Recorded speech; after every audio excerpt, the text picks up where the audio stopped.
Hello student, कैसे हैं आप लोग? मस्त हैं। तो चलिए, संधारित्र की धारिता पर जो ऑब्जेक्टिव क्वेश्चन दिया हुआ है उसको आज हम लोग सॉल्व करेंगे। जैसा कि दिया हुआ है कि एक पारावैद्युतांक समानांतर पट्टिका संधारित्र की पट्टियों के बीच कह रहा है कि एक पारावैद्युत समानांतर पट्टिका संधारित्र की पट्टियों के बीच डाल देने पर धारिता का मान होगा। तो जैसा कि आप जानते हैं कि जैसे ही हम समानांतर पट्टी संधारित्र में जब कोई चीज़ डालते हैं तो उसकी धारिता क्या हो जाती है? बढ़ जाती है।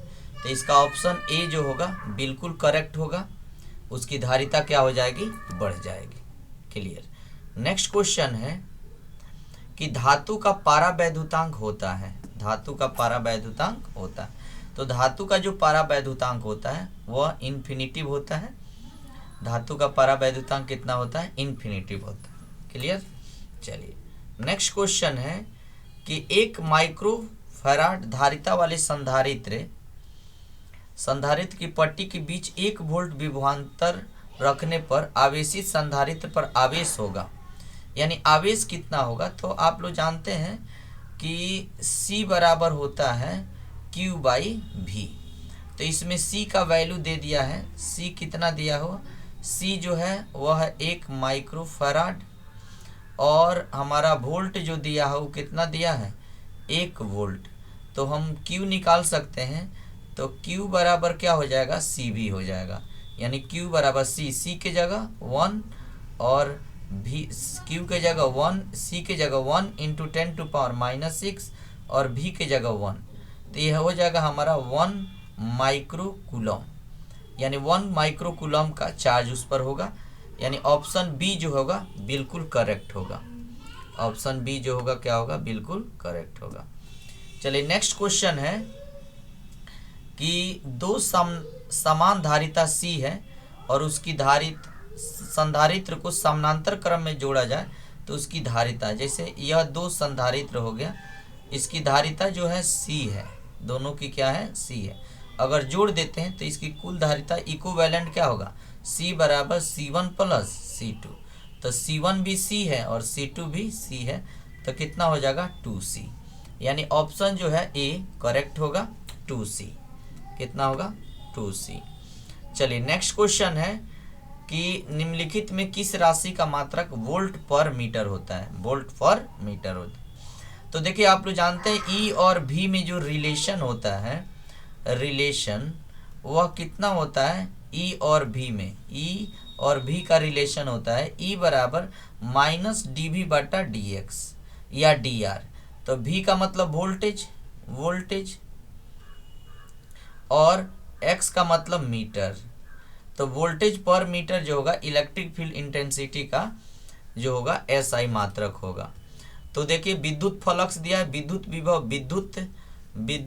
विद्युत धारिता। तो विद्युत धारिता जो होगा बिल्कुल करेक्ट ऑप्शन होगा। चलिए, नेक्स्ट क्वेश्चन है कि आवेशित संधारित्र पर संग्राहक पट्टी और संघनक पट्टी, यानी एक पर प्लस और एक पर माइनस होती है ना, तो जितना प्लस होता है इस पर Q प्लस चार्ज है, तो इस पर Q माइनस चार्ज होगा। ये दोनों का नेट चार्ज जो होगा Q नेट, वो कितना हो जाएगा? 0 हो जाएगा, क्योंकि जितना प्लस है उतना ही माइनस। तो ऑप्शन जो है ए करेक्ट आंसर होगा। नेक्स्ट क्वेश्चन है कि 100 वोल्ट, कितना वोल्ट? 100 वोल्ट। 100 वोल्ट और 1 जूल दिया है। संधारित्र की जो ऊर्जा है U का मान है 1 जूल, और इसकी वोल्टेज जो है वो कितना है? V = 100 volt. तो बताना इस धारिता कितनी होगी, संधारित्र की धारिता। तो आप जानते हैं कि U बराबर होता है 1/2 CV²। तो U का मान तो दिया है 1 जूल बराबर 1/2 C के जगह C नहीं पता है, अब V² का मतलब 100 वोल्ट का स्क्वायर का मतलब 100 × 100। तो ये जब इधर लाएंगे तो C का मान चाहिए, तो ये हो जाएगा 1/1 पर क गो 0, 4 गो 0 का मतलब हम ऐसा लिख दें कि हम ऐसा लिख सकते हैं, चलिए यहाँ लिख लेते हैं 1/10⁴ गुने 2 नीचे है तो ये कहाँ आ जाएगा, ऊपर, बराबर इधर क्या बच गया c, यानी 2 गुने 10 के पावर, ये जब ऊपर जाएगा तो पावर -4, यानी 2 गुने 10 के पावर -4 जो होगा ये फराड, इसकी जो है धारिता हो जाएगी, यानी धारिता को फराड में मापते हैं। तो ऑप्शन नंबर जो है बी वह करेक्ट दिख रहा है, 2 गुने 10 के पावर -4। चलिए नेक्स्ट क्वेश्चन दिया है कि 1 माइक्रोफराड धारिता है, धारिता कितना है 1 माइक्रोफराड। देखिए सी का मान दिया है कितना 1 माइक्रोफराड, ठीक है। धारिता के 2 संधारित्र समानांतर क्रम में जोड़े गए हैं, यानी C1 का मान इतना ही है, C2 का मान भी उतना ही है, फराड है।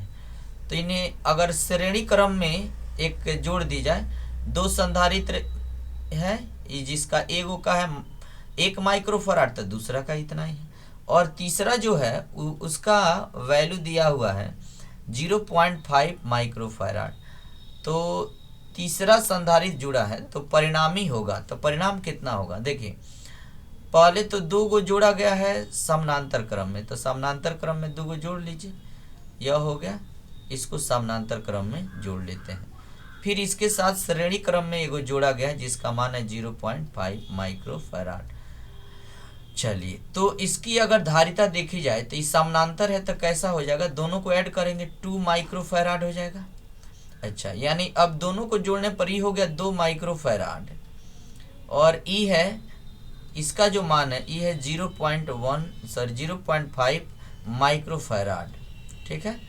तो इसको ये तो हो गया सीरीज में, तो सीरीज में हमारा सूत्र क्या होता है श्रेणी क्रम में कि C1 C2 बटा C1 plus C2, C1 C2 बटा C1 प्लस C2, या ऐसे भी निकाल सकते हैं 1/C बराबर 1/C1 प्लस 1/C2, ऐसे भी निकालते हैं। चलिए इस पर ही बैठा लीजिए या इस पर भी, जिस पर मन करे। C1 का मान है 2, C2 का मान है 0.5 बटा C1 का मान है 2 प्लस 0.5, तो गुना करेंगे तो हो जाएगा 1 2 5 दूना 10, 10 का मतलब एक अंक के बाद दशमलव तो 1 हो जाएगा, आई हो जाएगा 2.5, दशमलव उड़ा दें तो 10/25, 10/25 को काटेंगे तो 0.4 माइक्रोफराड आ जाएगा क्या, यानी ऑप्शन डी जो है ना बिल्कुल करेक्ट आंसर है, ऑप्शन डी जो है बिल्कुल करेक्ट है। चलिए 9 नंबर दिया है, क्वेश्चन नंबर 9 देखिए कि यदि शीशे की एक पट्टी को वायु संधारित्र के प्लेट में, वायु संधारित्र के प्लेट में प्लेटों के सिसकाया जाए तो उसकी धारिता होगी, यानी जब भी हम किसी परावैद्युतांक को भरेंगे किसमें संधारित्र में, पहले वाई था अब शीशा को भर दिया जाए तो उसकी धारिता क्या होगी, बढ़ेगी, उसकी धारिता क्या होगी, बढ़ेगी। चलिए नेक्स्ट क्वेश्चन दिया हुआ है कि 2 माइक्रोफराड, एक है 4 माइक्रोफराड के 2 संधारित्र श्रेणीकरण में, इसके संयोजन के सिरे पर एक 1200 वोल्ट का विभवांतर आरोपित किया जाए तो 2 माइक्रोफराड वाले धारिता पर विभवांतर होगा। तो देखिए पहले बना लेते हैं डायग्राम, एक है ई कैपेसिटर संधारित्र, एक ही ई है। चलिए इस पर हम कितना वोल्ट का 1200 वोल्ट का हम विभवांतर आरोपित कर रहे हैं। इसका है 2 माइक्रोफराड और इसका मान है कितना 4 माइक्रोफराड, क्लियर। तो अगर टोटल संधारित्र की धारिता देखा जाए तो C बराबर हो जाएगा C1 प्लस C2 बटा C1 इंटू C2 बटा C1 प्लस C2। तो हम ऐड करें तो ये कितना हो जाएगा, C1 इंटू C2 का मतलब 4 गुने 2, 4 दूना 8, और C1 प्लस C2 तो 6, यानी काट छांट के कर दिया जाए कितना 4/3 माइक्रोफराड। अच्छा एक बात और है कि इसमें जो चार्ज फ्लो होगा Q का मान वो सब जगह बराबर होगा क्या, तो या करंट जो जाएगा वह एक बराबर होगा। तो हम Q का मान निकाल लेते हैं, इस पर Q जितना होगा इसमें भी Q उतना ही होगा। तो हम जानते हैं C बराबर होता है Q बाई भी, Q बाई भी। तो C हमको पता है, टोटल वोल्टेज पता है, Q मिल जाएगा। यानी Q बराबर हम क्या लिख सकते हैं, Q बराबर लिख सकते हैं ना C भी। चलिए गुना कर लीजिए, Q बराबर C भी। C का मान हमारा आया है 4/3 माइक्रोफैराड का मतलब 10 के पावर -6। अच्छा, अभी है कितना 1200, तो ये कितना हो जाएगा 400, 4 चौका 1600, यानी Q का मान हो गया हमारा 1600 गुने 10 के power -6 volt, sorry coulomb charge है। तो कह रहा है इस पर आप बताइए वोल्टेज कितना होगा इस पर। तो वोल्टेज निकालने मान लें V1 पर, तो V1 बराबर हो जाएगा Q/C1, ऐसा बोल सकते हैं ना। जैसे C बराबर Q बाई भी, तो V को अगर इधर लाए तो Q बाई C ना हो जाएगा। Q का मान है 1600 गुने 10 के पावर 1600 गुने 10 के पावर -6 बटा C1 का मान है 2 गुने 10 के पावर -6, -6 से कट गया 2 से 800, यानी इस पर जो वोल्ट होगा वो कितना वोल्ट हो जाए 800। तो ऑप्शन जो है C बिल्कुल करेक्ट दिख रहा है, ऑप्शन C जो है बिल्कुल करेक्ट दिख रहा होगा कि 800 जो होगा इसका आंसर होगा। चलिए नेक्स्ट क्वेश्चन है, नेक्स्ट क्वेश्चन कि एक समानांतर पट वायु संधारित्र की धारिता है 15 माइक्रोफैराड। इसके प्लेट के बीच का अंतराल है 6 mm। दोनों प्लेटों के बीच अगर 3 mm के प्लेट का क्या डाल दिया जाए, दोनों प्लेटों के बीच 3 mm की एक कोई शीशा का कोई उपद्रव डाल देते हैं। ऐसे यहाँ थोड़ा मिस्टेक हुआ है। तो उसकी धारिता बताना है, तो उसकी धारिता बताइए। यानी 3 mm का कोई चीज उसमें डाल दिया जाए। तो देख लीजिए, पहले मान लीजिए यह समानांतर प्लेट संधारित्र है, इसके बीच का गैप है 6 mm। तो इसकी धारिता जो होगी, तो आप जानते हैं समानांतर प्लेट संधारित्र की धारिता होती है C बराबर A/0/d। तो हम क्या लिखेंगे, A/0/d। d की जगह पहले कितना है 6 mm का मतलब 6 गुने 10 के पावर -3 मीटर होता है ना।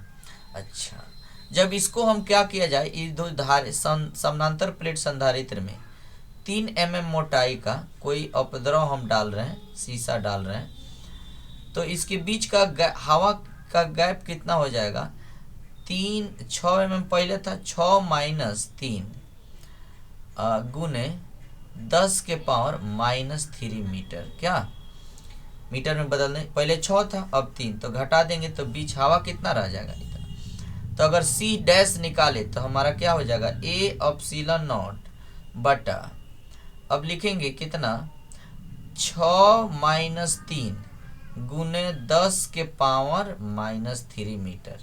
चलिए इसका रेशियो कर देते हैं। तो C डैश बटा C बराबर, C डैश का मान कितना है A/0 बटा 6 में से 3 गया 3 गुने 10 के पावर -3 बटा, अच्छा C का मान कितना है, तो A/0 बटा 6 गुने 10 के पावर -3। तो ये कट जाएगा, ये क्या हो जाएगा कट जाएगा, ये 6 चला गया ऊपर, यानी हमको मिल गया C डैश बटा C का। देखिए C का मान दिया है कितना 15 माइक्रोफैराड, यानी 15 गुने 10 के पावर -6 बराबर, अच्छा यहाँ बच गया कितना 6, तो ऊपर चला जाएगा, तो 6/3, 3 दूना 6 गुना करेंगे तो C डैश का मान आ जाएगा 15 दूना 30 गुने 10 के पावर -6 या 30 माइक्रोफैराड बोल सकते हैं इसको। यानी ऑप्शन जो है आपको दिख रहा होगा D, ऑप्शन D जो है बिल्कुल करेक्ट है, ऑप्शन D जो है बिल्कुल करेक्ट। चलिए 12 नंबर क्वेश्चन है, विद्युत धारिता का मात्रक होता है। विद्युत धारिता का मात्रक क्या होता है आप लोग जान रहे हैं, फैराड होता है। क्या वोल्टेज तो विभव का है, क्या न्यूटन तो फोर्स का है, एम्पियर विद्युत धारा का है। तो फैराड जो होगा विद्युत धारिता का ऐसा ही मात्रक होगा। अच्छा, वायु में गोलीय चालक की धारिता अनुक्रमानुपाती होती है। तो आप लोग जानते हैं C बराबर गोले की धारिता होती है 4πε0r। क्या, तो R के ही सीधा समानुपाती या उसी को अनुक्रमानुपाती कहते हैं। क्या, तो R इसमें द्रव्यमान नहीं है, गोले की त्रिज्या। हाँ, यही बिल्कुल सही होगा, बाकी क्या है गलत है। नेक्स्ट क्वेश्चन है कि एक गोलीय धात्विक गोलीय धारिता है, दिया है इतना, यानी C का मान है गोला का कितना, 1 माइक्रोफैराड। ठीक है, तो उसकी त्रिज्या क्या होगी, तो अभी तो बताए हैं C बराबर होता है 4πε0r। तो देखिए C के जगह क्या लिखेंगे, 1 × 10⁻⁻⁶, क्योंकि दिया हुआ है। अच्छा, इसका मान होता है 1/, आप लोग जानते हैं कि 1/4πε0 का मान होता है 9 × 10⁻9। तो अगर उलट दिया जाए सिर्फ 4πε0 तो उलट जाएगा, यानी इसका मान होगा 9 × 10⁻9 गुने r तो r। चलिए नीचे है, ऊपर जाएगा जब उधर भेजेंगे, यानी r बराबर हो जाएगा कितना, 6 1 × 10⁻⁻6 गुने 9 × 10⁻9। ये किसका मान हो जाएगा, r का। तो गुना कीजिए 10⁻6 और 10⁻9, तो कितना हो जाएगा, r का मान हो जाएगा 9 × 10⁻3, यानी इसको 9000 मीटर या 9 किलोमीटर बोल सकते हैं। तो देखिए ऑप्शन ए जो है ना 9 किलोमीटर दिया हुआ है, तो यह बिल्कुल करेक्ट आंसर है, यह बिल्कुल क्या है, करेक्ट आंसर है। चलिए नेक्स्ट क्वेश्चन है कि समान त्रिज्या तथा समान आवेश के पारे जो है 8 बूंद के एक दूसरे को मिलाकर एक बड़ी बूंद बनाई जाती है, तो बड़े बूंद की धारिता छोटे बूंद की धारिता की तुलना में है। चलिए क्लियर, देखिए जैसे मान लेते हैं यहाँ पे एक छोटा छोटा 8 गो बूंद है, छोटा छोटा जो है 8 गो बूंद यहाँ पे है। तो एक की धारिता कितनी होगी, तो आप जानते हैं एक की धारिता जो होगी, तो पहले एक का वॉल्यूम निकालिए, इसका वॉल्यूम कितना होगा, तो इसका वॉल्यूम एक का होगा 4/3 πr³ होगा। ऐसा 8 गो है, तो टोटल वॉल्यूम क्या होगा, वॉल्यूम इन इनिशियल, यानी इसकी आयतन कितनी हो गई, 8 × 4/3 πr³ होगा। अच्छा, अब इन सबको मिला के एक बड़ा गोला बनाया गया है, तो उसकी रेडियस तो कुछ अलग होगी ना। तो इसका आयतन तो होगा इसी के बराबर, भले रेडियस अलग होगी, लेकिन 8 को मिला के एक बड़ा सा गोला बनाया गया है, तो इसकी जितनी वॉल्यूम होगा, वॉल्यूम इसका भी वॉल्यूम उतना ही होगा। अच्छा, इसका वॉल्यूम कितना होगा, तो हम लिखेंगे 4/3 पाई बड़का आर का क्यू लिख देते हैं। ये दोनों वॉल्यूम बराबर होंगे, यानी मिलाने के बाद फाइनल बोल दें, यानी इनिशियल और फाइनल दोनों वॉल्यूम तो बराबर होंगे, यानी हम बोल सकते हैं 8 × 4/3 πr³ ये बराबर होगा 4/3 πr³ के। तो पाई 4/3 पाई और 4/3 पाई कट गया, यानी हमारे पास बच गया कितना, 8r³ बराबर r³, यानी इसको लिख सकते हैं 2 के पावर 3 r के पावर 3 बराबर r³। तो हम ऐसा हम बोल सकते हैं कि इसका 2 के पावर r³ जोन है, ठीक, इसको हम लेके अगर इधर आ जाए तो इस पर से q हट जाएगा, यानी 2r बराबर क्या हो जाएगा, r। यानी देख लीजिए r का जो मान है नया इसका, वह 2r के बराबर है। तो अभी तो जाने हैं कि c बराबर होता है 4πε0r, यानी r जितना बड़ा c का मान उतना ही बड़ा। तो पहले की तुलना में जो r का मान है अब में उसका 2 गुना है, यानी इसकी कैपेसिटी 2 गुनी हो जाएगी, यानी c डैश जो होगा वो कितना हो जाएगा, 2c हो जाएगा, 2c हो जाएगा, यानी 2 गुनी हो जाएगी। क्यों 2 गुनी, क्योंकि r का मान देखिए पहले की तुलना में 2 गुने r है। तो ऑप्शन ए जो है ना बिल्कुल करेक्ट है। चलिए नेक्स्ट क्वेश्चन है, नेक्स्ट क्वेश्चन दिया हुआ है कि 2 आवेशित चालक गोले जिन पर आवेश भिन्न भिन्न मात्राएं में है, इस सुचालक तार द्वारा परस्पर तार है, सुचालक तार द्वारा परस्पर संबंध कर दिए जाते हैं तो क्या होगा, देखिएगा अगर दो गोला है, अलग अलग आवेश है, इनको तार से जोड़ दें तो इसमें से चार्ज ट्रांसफर होगा।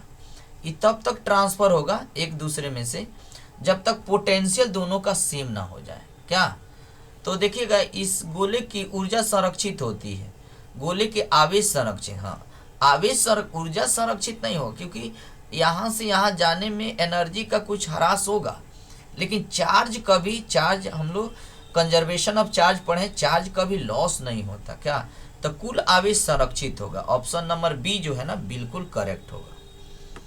चलिए नेक्स्ट क्वेश्चन है कि दो आवेशित वस्तुओं को जोड़ने पर बीच विद्युत धारा नहीं होता, इनका कारण क्या है? यानी दो आवेशित अगर है गोला, इसको जोड़ने पर विद्युत धारा क्यों नहीं प्रवाहित होता है? क्योंकि इनकी पोटेंशियल जब चार्ज डिस्ट्रीब्यूट हो जाते हैं तो पोटेंशियल सेम हो जाता है। करंट तभी बहता है जब पोटेंशियल डिफरेंस हो। विदाउट पोटेंशियल चार्ज बहने का, फ्लो होने का, करंट का कॉज, मुख्य कॉज है पोटेंशियल डिफरेंस, भी का डिफरेंस। जब तक नहीं होगा तब तक करंट नहीं बह सकता। तो इनकी पोटेंशियल सेम हो जाती है जिसके कारण उसमें विद्युत धारा का प्रवाह, यानी आवेश समान होते हैं तो नहीं, धारिता समान होते हैं नहीं, विभव समान है, विभव समान हो जाते हैं जिसके कारण होता है। यानी ऑप्शन सी जो है बिल्कुल करेक्ट है। चलिए आज इतना ही, तब तक के लिए थैंक।